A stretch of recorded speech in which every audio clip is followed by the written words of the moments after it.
Dead End Hip Hop, classic Patreon review at the Eminem show, obviously by Eminem.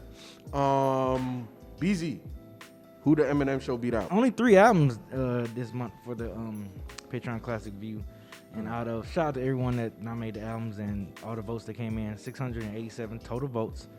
First place winning at 39%, of course, Eminem show. Second place, 35% Gangstar Moment of Truth. And last place, 25% Quasimodo the Unseen. So we appreciate you guys. Obviously, become a patron. So be on the lookout. We're going to be dropping a whole bunch of videos that me and Ken are doing with these daily reviews. We've recorded some of them, some of the processes where we've done like first time listen.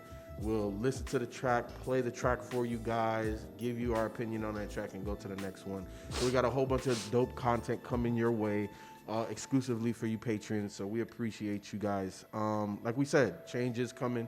That's one of the first changes. Man, this is one of the few that I didn't really have to go back and like listen or research or do anything like that, because I grew up with this, man. Like this is, to me, this is like peak Eminem. This was like the last classic album, in my opinion, that Eminem released. You know what I'm saying? So this one holds very high place, especially with songs like Square Dance. God damn, like at that time, like for me, M was one of the like gods, one of the goats in hip hop. You know what I'm saying? Like obviously, in my opinion, he done came down off that pedestal quite a few. But with all that being said, man, this album, man, this shit is crazy. I remember when I first got this, I still had a 6-disc CD changer in the trunk. You know what I'm saying? And I just would ride around, man, and listen to this. I remember a couple of my homies would look at me crazy as fuck. Like, damn, why you listen to this white man like that? I'm like, man, you hear what the fuck he's saying? Like, this dude is crazy. I forgot how dope this was, actually. Really? Yeah, I don't know. And I was trying to think, how did I forget how dope this album was? But I remember you said you was never super crazy about him. You respected him as an MC, but you just never was like. Because Florida wasn't real big on M like that. Yeah, nah, not really. Not really, but I was here by that. I was definitely here by this time. I moved here in '99. This came out in 2002. I had just had my daughter in March, and I think this came out in May. So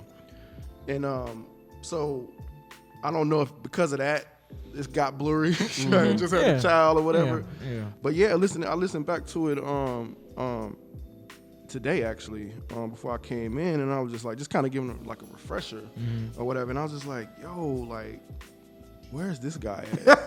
and I remember Fucked up, man. No, I'm serious, but I'm gonna say, like, and I think I brought this up last time on the Eminem review. It's like no punchlines here, like no punchline M here, just straight storytelling, straight like syllables, like similes and all that type of shit.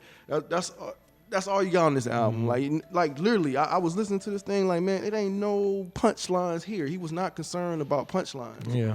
And like this, I don't know, man. I don't know why he made this switch over, and I don't want to get too deep into that. But I'm just trying to say why this album is so dope. Like he opens up with like white America, talking about like an album white privilege. Yeah. Like this is before the Malcolm Moores of the world. You know what I'm saying? That just flat out says white privilege. He's talking about white America and the privilege of him being who he is, and just pretty much laying it all the way out.